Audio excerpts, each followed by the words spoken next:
Assalamualaikum warahmatullahi wabarakatuh. Salam sejahtera untuk kita semua. Pada kesempatan video kali ini kita akan sama-sama kembali menyimak ada informasi terbaru khusus bagi Anda keluarga penerima manfaat PKH dan BPNT yang selama ini cair lancar jaya di tahun 2025. Ada kabar terbaru terkait pencairan bantuan PKH dan BPNT di tahun 2026, tepatnya pada tahap 1 alokasi bulan Januari, Februari hingga Maret tahun 2026 yang sebentar lagi proses pencairannya akan segera dicairkan kembali oleh Kemensos, yang berdasarkan jadwal ini akan dimulai disalurkan di antara bulan Februari hingga Maret tahun 2026.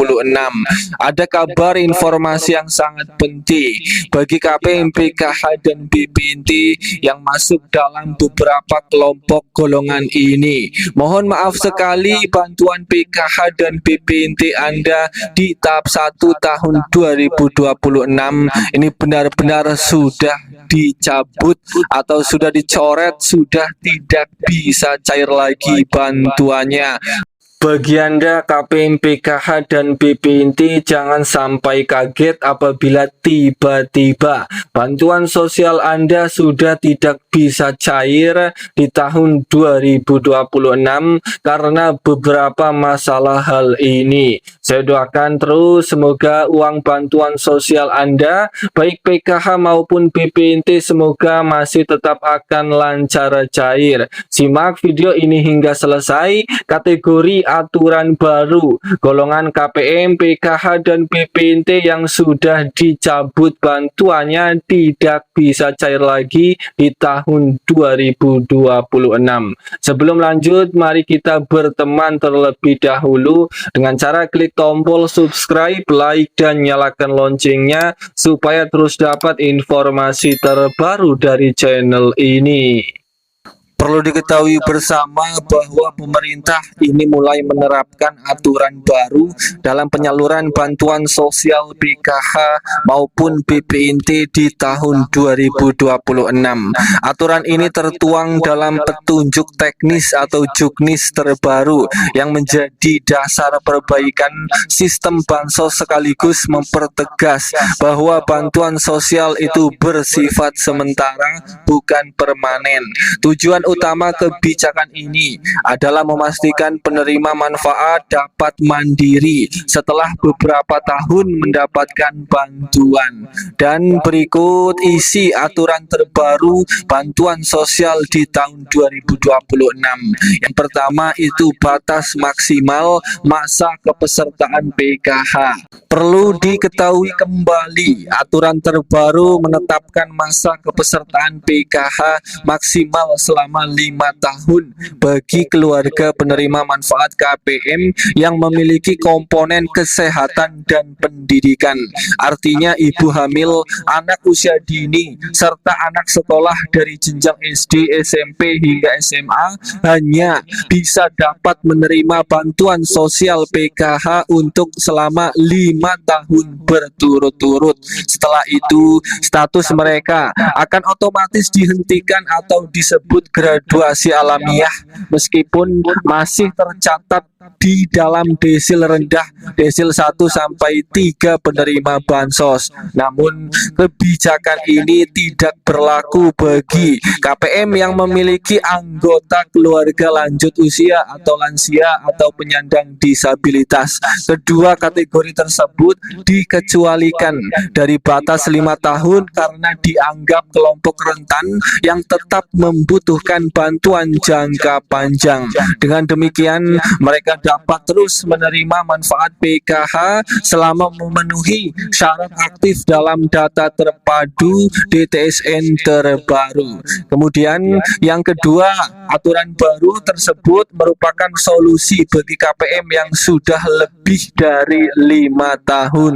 Aturan baru tersebut menerangkan pemerintah tidak serta-merta menghentikan bantuan tanpa alternatif bagi KPM yang masa kepesertaannya telah melampaui 5 tahun dan masih dalam usia produktif. Pemerintah ini membuka kesempatan untuk mengikuti program pemberdayaan sosial ekonomi. Program ini memberikan bantuan modal usaha hingga 6 juta dan pendampingan kewirausahaan agar KPM dapat mengembangkan usaha kecil serta lepas dari ketergantungan pada bansos. Untuk mendaftar program pemberdayaan sosial ekonomi, untuk itu KPM diminta segera melapor ke pendamping sosial PKH atau petugas dinas sosial setempat. Setelah pengajuan, petugas akan melakukan verifikasi dan survei untuk memastikan kelayakan penerima. Jika tidak segera mendaftar, maka KPM yang tergraduasi otomatis akan kehilangan kesempatan mendapatkan modal usaha dan pelatihan keterampilan. Melalui kebijakan baru ini, pemerintah ingin menegaskan bahwa program PKH adalah bantuan bersifat sementara, bukan bentuk ketergantungan jangka panjang. Bantuan ini dirancang untuk memperkuat ketahanan ekonomi masyarakat miskin sambil mendorong mereka menjadi lebih mandiri. Kemudian informasi selanjutnya ini akan ada 4 kategori kelompok KPM, PKH, dan BPNT yang sudah tidak bisa cair lagi bantuannya di tahun 2026. Yang pertama ini adalah bagi KPM PKH yang sudah tidak memiliki komponen PKH di dalam keluarganya.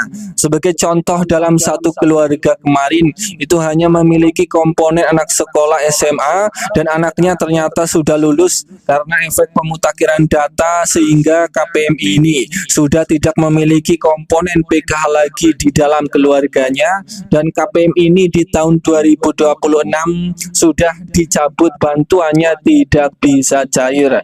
Kemudian kelompok yang kedua ini adalah bagi KPM PKH dan BPNT yang sudah mengundurkan diri atau sudah melakukan graduasi sejahtera karena ekonomi KPM ini sudah dirasa mampu dan sudah mengundurkan diri dari kepesertaan PKH maupun BPNT. Kategori KPM ini juga tidak akan bisa cair lagi bantuannya di tahap 1 tahun 2026. Kemudian kelompok yang ketiga ini adalah bagi KPM PKH dan BPNT yang datanya masih terbaca anomali atau data tidak benar, tidak valid, baik anomali di rekening maupun anomali di data DTSN. KPM ini kemungkinan besar juga tidak bisa cair lagi di tahap 1 tahun 2026. Kemudian kelompok yang terakhir ini adalah bagi KPM PKH dan BPNT yang sudah diverifikasi kelayakan penerima bantuan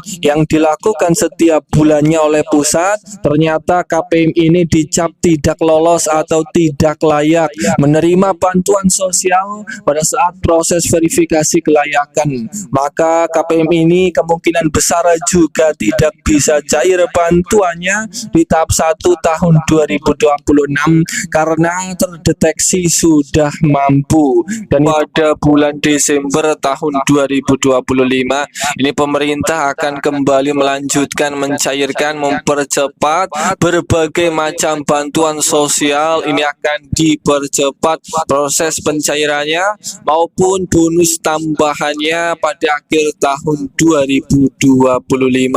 Terpantau ini ada 5 bantuan sosial dari pemerintah yang bersiap akan dicairkan kembali bagi KPM, PKH, dan BPNT yang sudah cair maupun bagi para masyarakat di berbagai wilayah. Langsung saja, bantuan sosial yang pertama yang akan lanjut mulai dicairkan pada bulan Desember Desember tahun 2025. Ini adalah untuk bantuan PKH tahap keempat untuk alokasi bulan Oktober, November, dan Desember. Perlu dipahami bersama bahwa pada bulan Desember ini masih ada sebagian KPM PKH yang belum menerima, belum cair bantuan PKH tahap keempatnya.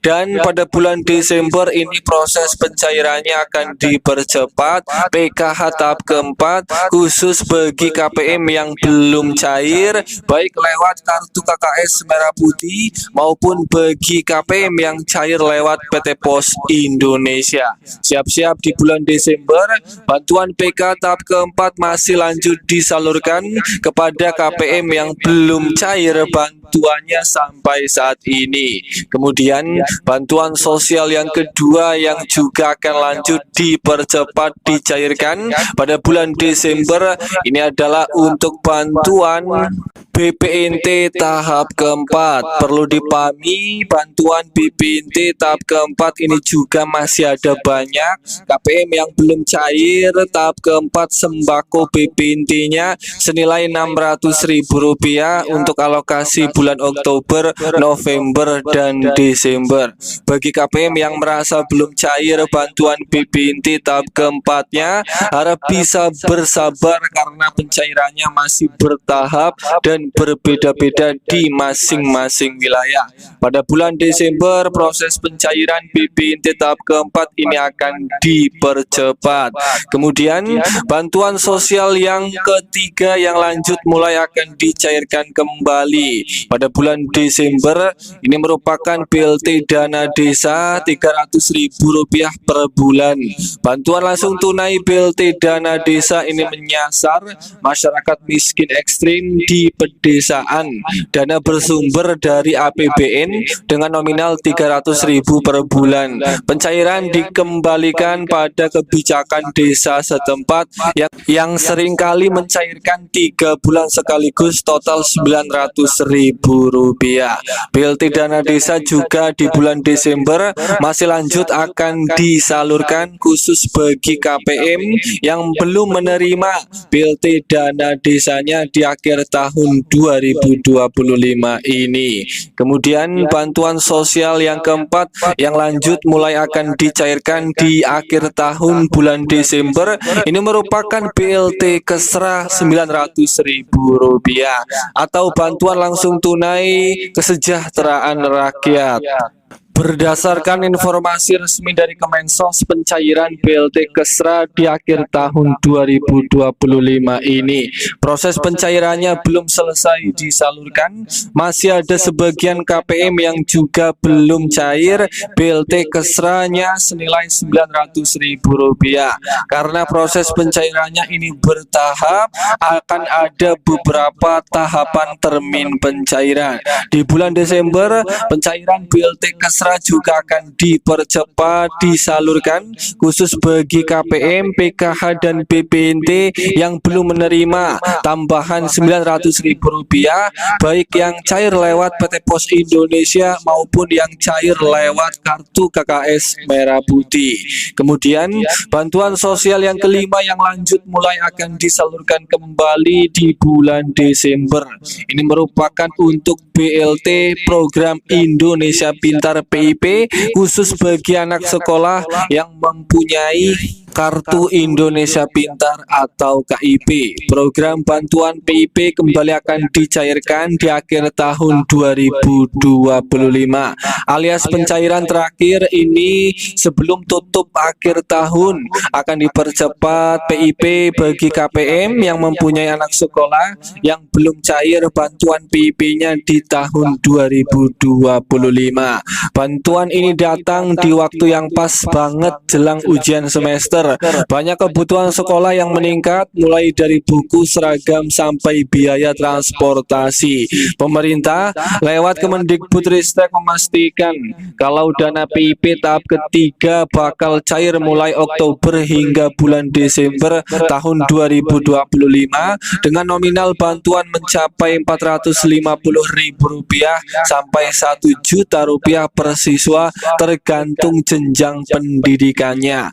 Bantuan PIP adalah program bantuan tunai pendidikan dari pemerintah yang ditujukan buat siswa dari keluarga kurang mampu atau rentan miskin supaya bisa terus sekolah tanpa harus khawatir biaya. Program ini dijalankan oleh Kemendikbudristek melalui Pusat Layanan Pembiayaan Pendidikan. Sasaran utamanya ini mencakup siswa SD, SMP, SMA atau SMK dan juga pendidikan non-formal seperti PKBM. Bagi KPM, PKH, dan BPNT yang mempunyai anak sekolah, yang anak sekolahnya sudah masuk SK nominasi pencairan bantuan PIP di tahun 2025 dan sudah melakukan aktivasi rekening, ini siap-siap bagi yang belum cair bantuan PIP-nya di tahun 2025, ini akan segera menerima uang bantuan PIP di akhir tahun 2025 ini, tepatnya pada bulan Desember. Proses pencairannya akan dipercepat. Dan itulah kelima bantuan sosial dari pemerintah yang lanjut mulai akan dicairkan kembali pada bulan Desember menjelang Natal untuk tahun baru. Semoga ini bermanfaat. Sampai ketemu di berita lainnya.